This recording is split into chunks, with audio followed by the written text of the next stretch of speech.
How's everyone doing today? Normally, I always start off with saying, like, I can't hear you very well. How are you doing today, Trinidad Tobago? Happy World Down Syndrome Day. Thank you for inviting me to speak on this very important day. I want to thank the Down Syndrome Family Network of Trinidad and Tobago, especially its president, Glenn Niles and Lisa Ganney. Let's give them a round of applause.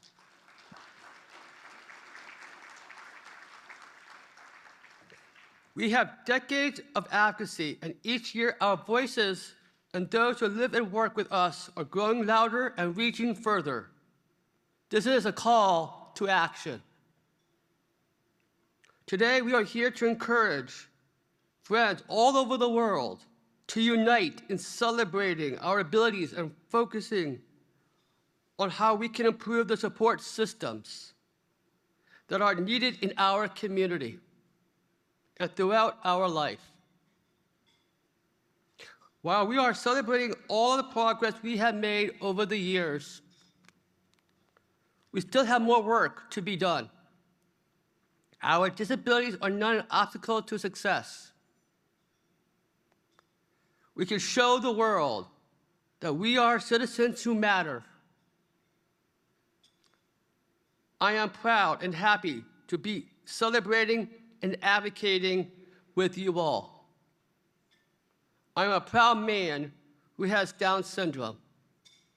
However, Down syndrome does not define who I am. I may have challenges, but those have never stopped me from dreaming big. My story is a success story because of all those who took interest in me, had expectations of me, and supported my dreams. It's because of my family, community, and great supporters that I am successful. In my life, I had a lot of challenges, and at the same time, a lot of accomplishments. I'm going to share a little of my story and tell you about the critical supports that I received in my childhood and adulthood. I don't think that when I was born in Madison, Wisconsin, in the United States, where my parents were graduate students, they imagined me as an advocate for people with intellectual disabilities. I don't think they expected me to become a public speaker, to testify at the Senate Health, Education, Labor and Pensions Committee in Washington, D.C., to speak twice for World Down Syndrome Day at the United Nations, to meet celebrities, travel the world, have a competitive job, friends, hobbies, write my memoirs, live a good life.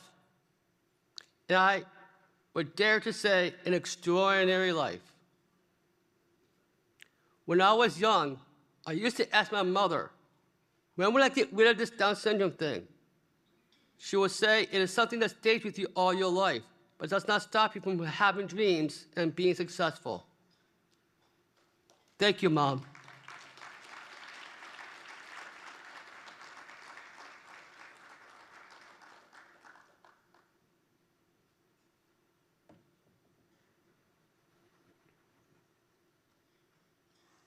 It was hard for me to accept the fact that I have Down syndrome. But it became easier when I discovered that I was not alone. I know that I have a disability just like many others in this world, but my disability does not get in the way when I train, perform, and compete, when I take the metro to go to work, when I earn my paycheck, when I travel and participate in events. I am the oldest of 4 children. My siblings and their spouses and nephews care about me. I can count on them to be there for me in good and bad times. They are all my great best supporters, and they include me in their lives, helping me to succeed at each milestone. They have a deep personal interest in my well-being. My family always had and continue to have expectations of me. From early childhood to adulthood, I'm included in all of the activities, the fun ones and the not so much fun. My disability is not an excuse. As a young child, I belonged in my community. I participated in neighborhood sports. I was on the baseball Rebels team in the city of Vienna. I was the only kid with Down syndrome on the team. It was not always easy. There were times when the team became too competitive. The son of the coach told me that I could not play on the team because he wanted to win. I was perplexed and hurt when I was not wanted on the team, but my good friends vouched for me, and they told the son of the coach that they wanted me to play.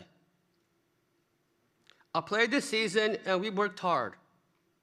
We surprised everyone when we not only won the game, but also were the city champions.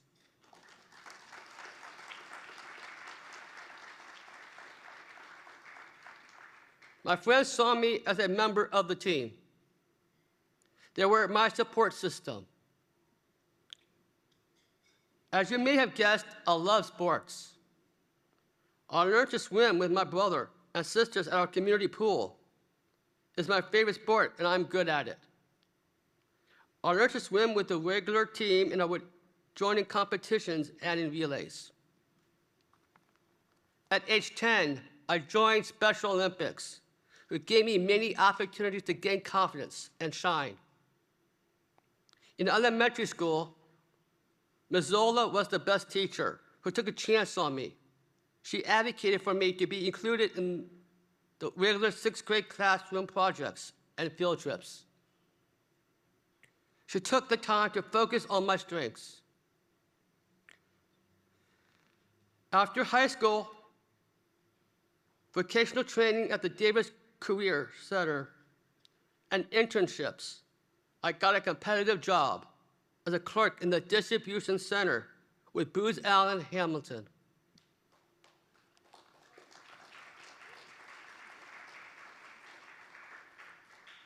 A consulting firm, and then with CBRE, an international real estate company. I worked for almost 25 years in the same building. I was fully integrated in the workplace. I always say I was one of them and not one among them. I had a great supervisor. Felicia was an amazing manager who believed in me and taught me how to become the best clerk in the distribution center. I also made friends at work. I could joke with Derek and Greg. Greg was my mentor and continues to be my friend. He took me seriously, and I had a network of supporters. Everyone in the company wanted me to succeed, and I was a member of the team involved in all of the activities of the firm. All of the companies that I worked with did not only care for my employment, they also supported my advocacy work and the causes that mattered to me. I had good employers. They understood the causes of people with disabilities. It takes a team. I am one of the few employed for over 20 years and have experienced competitive jobs with all the benefits. I wish I was the norm and not the exception.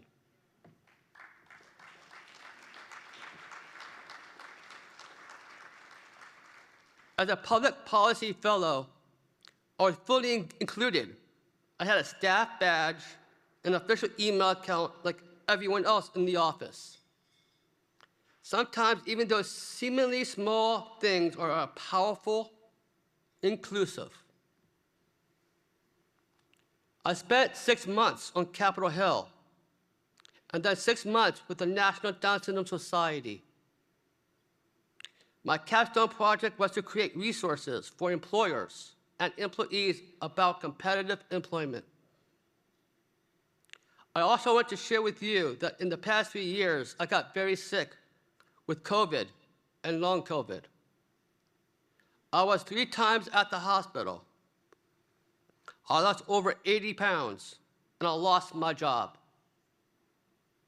I had no energy. In the summer of 2023, my lung collapsed, and I was in the intensive care unit. I was lucky to have great doctors and nurses who took care of me.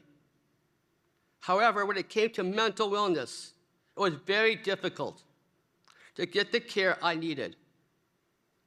I was misunderstood until my mother found a nurse who is a psychiatrist who has helped me. We need supports at all levels, and especially in mental health care. I'm thankful that I have recovered, but it was a hard journey over the past few years. People with Down syndrome, we belong in our community. We must be able to enjoy the benefits of full and equal rights. In the school system, in the neighborhood, in the workplace, in the healthcare system, we do not need to be misunderstood, isolated, excluded, or forgotten. What does that mean? It means that people respect us, people listen to us, include us in their activities and decision-making. It means that we get the support needed to overcome obstacles. Public policy support systems are critical to the well-being of people with disabilities and their families. Sadly enough, we are often overlooked. There's a direct relationship between our quality of life and the actions or inactions taken at all levels. We, the people with Down syndrome, face challenges. However, in spite of the obstacles, people with Down syndrome are people first. In fact, we are more alike than different, as I wrote in my book. So you may wonder about how I was able to write a book and get published. My brother created a website for me when he was in high school. And in 2017, I got a request for an interview by Paul Eater. He had a young child with Down syndrome, and he was writing a book titled Firestarters: Innovators, Instigators, and Initiators, How to Ignite the Fire in You. He was wondering if there was someone with Down syndrome who is a fire starter. So after the interview, he decided that I was 50% an instigator, 25% innovator, and 25% initiator. And he included me in his book with CEOs and entrepreneurs.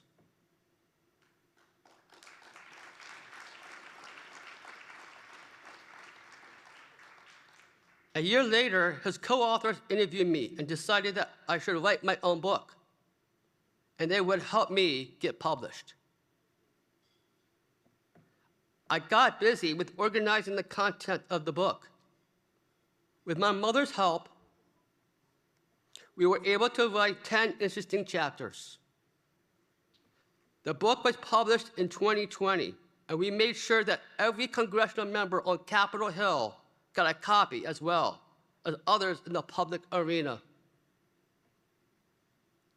I'm happy to share with you that I am a board member of the CEO Commission for Disability Employment.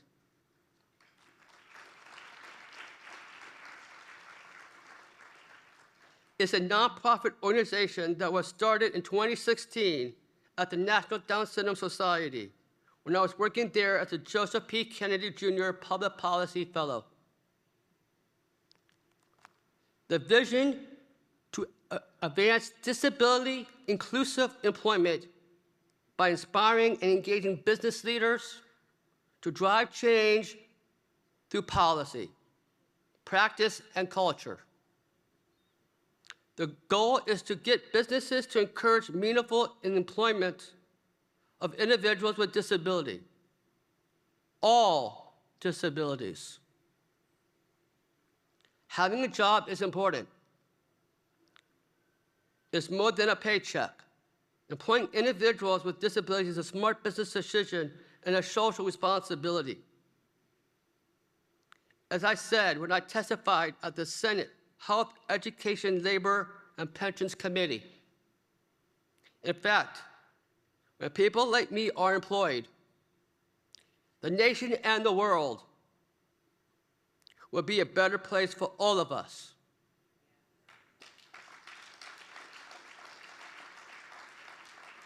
A place where people with and without disabilities value each other, are fully accepted, and reach full potential.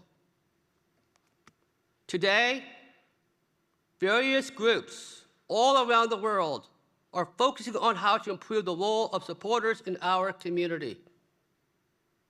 From the legislators, government officials, educators, business owners, employers, and healthcare professionals. In fact, not only at all levels of our society, but in all aspects of human life. It's about our human and civil rights. In my personal experience, my family and extended family, neighbors, teachers, mentors, coaches helped me build social skills, confidence, independence, and pride. They also challenged me at a time to go beyond my limitations so as to reach full potential. I did not ask to have a disability. I was born with it. I dare to dream of a world where people are respected and valued. Our mission is to boldly go where no one has gone before. Dream with me about changing the way people think of us. Changing the perceptions, opening doors for people with disabilities to shine and overcome their disabilities. When I look back at the 47 years of my life, I'm proud and thankful. My story is a success story. Many others have success stories too. But there's much more that needs to be done so that not one person with Down syndrome is left behind.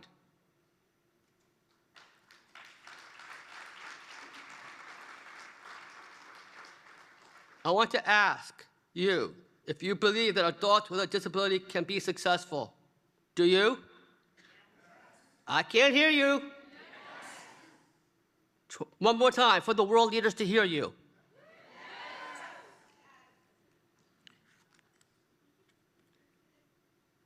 Let us imagine the possibilities and dare to dream. Dream with me of a world where people are respected and encouraged to succeed. A world where people with Down syndrome have great friends who supported them. We need to change the world together, and we are. We need to break down the barriers and create awareness for social change in Trinidad and Tobago and all around the world. We need champions from every sector of our society to protect our human and civil rights. Raise awareness and promote social and economic inclusion are important, but not sufficient. We also have to change the hearts and minds of people. I think we can make a difference in our society by improving the support systems, overcoming obstacles, and telling our stories. Let us thank our families, teachers, employers, public officials, healthcare providers who are with us today. They all help us throughout our lives, from childhood to adulthood. Let us give them a round of applause.